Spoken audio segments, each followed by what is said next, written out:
Mulla oli silloin vähän tiiviimpi kisakausi, mitä mulla ennen ollut. Mulla oli 7 kuukauteen 5 kisaa. Ensiksi oli junnujen voimannostokisa, siellä voitiin SM-kultaa ja sitten oiskohan ollut junnujen penkkipunneruksen SM-kisat, siellä voitin junnujen Suomen mestaruuden ja sitten oli avoimeen voimannosto SM-kisat, niin sen voitin myös. Maaliskuussa oli sitten EM-kisat. Ne oli ehkä parhaat kisat, mitä mulla on niin kuin tähän mennessä ollut. Et silloin voitiin Euroopan mestaruuden junnuissa ja tein 2 sitten maailmanennätystä maastaveossa ja yhteistuloksessa. Niin se oli kyllä semmoinen iso onnistuminen itseltä ja ehkä just paras kisa.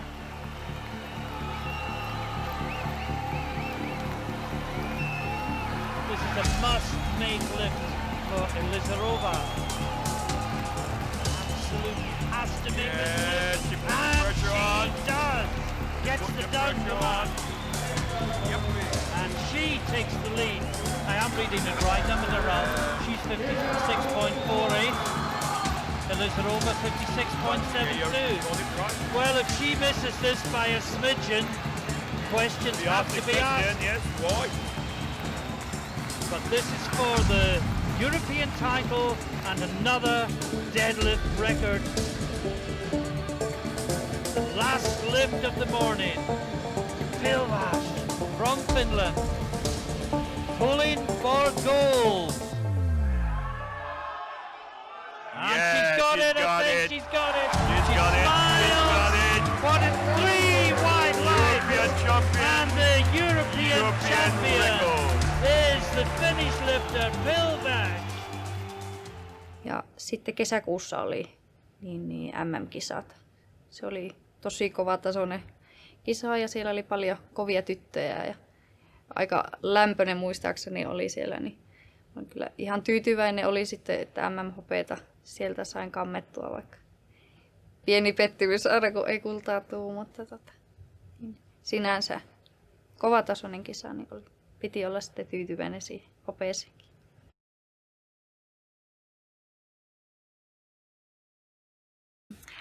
MM-kisojen jälkeen mä tulin aika pian sitten raskaaksi. Se oli meillä Paulin kanssa toiveessa, että siinä välissä jos saatais lapsi, niin ja Lennart syntyikin meille sitten huhtikuussa 2018. Oli vielä koulu kesken ja sitten jäi äitiyslomalle.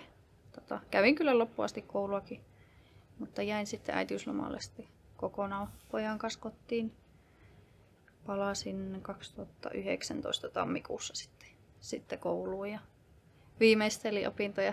Ei ehkä järkevää 2 tunnin yöunilla lähteä harjoitteluita painavaa, mutta nekin on takana päin onneksi. Nyt sitten joulukuussa sain paperit ulos. Valmis suuhygienisti.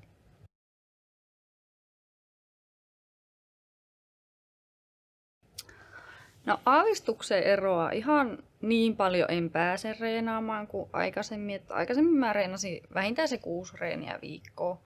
Nyt ehkä tulee 4. Mutta olen kyllä kokenut, että se on ollut oikeastaan parempi.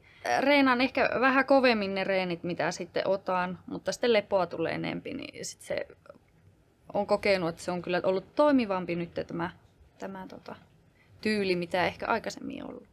Ehkä kisoihin valmistautuminen aavistuksen erilaista. Ihan yhtä itsevarma en ole kuin aikaisemmin aina kisoihin valmistautuessa. Että jotenkin nuo parit kisat, mitä on käynyt, ne ei ole mennyt niin hyvin, mitä aikaisemmin. Ja ehkä ei niin paljon luota siihen omaan kroppaan raskauden jälkeen kuin ennen raskautta. Että se jotenkin ei ole vielä ihan niin tuttu kuin se on joskus aikaisemmin ollut.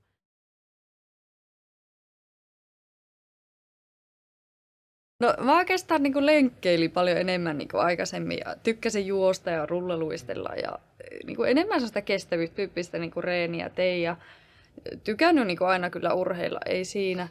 Mutta sitten Paulin kanssa aloin seurustella ja sitten se houkutteli mua salille. Mulla oli sitten opettaja, niin Pöykiö Janne, niin sitten sen kanssa jonkun verran reenailin sitten salilla, kun Pauli lähti armeijaan, niin mä tarvitsin reenikaveria, niin se mua paljon reenautti. Niin siitä oikeastaan sai sitten vähän kipinää, että niin siihen voiman reenaamiseen.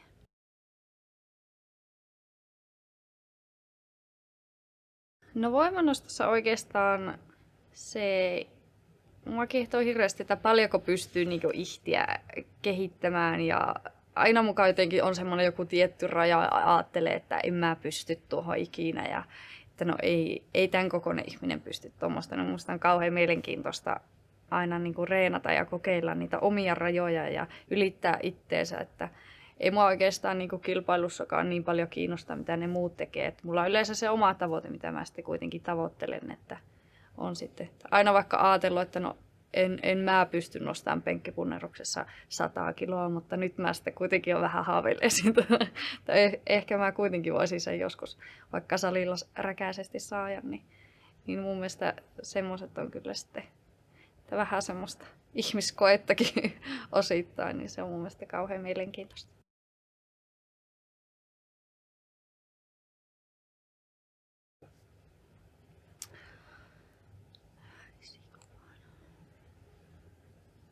On se mun mielestä tosi hienoa, jos on jollekin esikuva ja haluaakin justiin niin kuin nostaa sitä. Et mun mielestä tosi tärkeää, että jokaisella olisi se joku oma juttu ja jos on voimannosto, niin mun mielestä se on tosi hienoa ja niin kuin se voi antaa elämän niin kuin joka osa-alueelle ihan hirveästi, kun on joku semmoinen, missä kokee olevansa hyvä.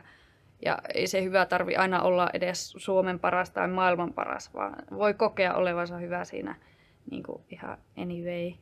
Niin mun mielestä on tosi tärkeää sitten, että jos saa vaikka motivoitua oikeasti niin jotakin nuoria vaikka tämänkin lajin pariin. Ja tämä on kuitenkin semmoinen laji, että tätäkin voi harrastaa ihan minkä kokoinen vaan ja minkä ikäinen vaan. Niin se on niin kuin, ja tuntuu, että tosi moni muu laji niin kuin karsii sitten vaikka ne isommat tytöt pois. Niin tämä voi olla semmoinen laji, joka sitten niin kuin oikeasti boostaa jonkun itsetuntoa ja se voi oikeasti tehdä elämässä tosi paljon, että löytyy semmoinen oma juttu.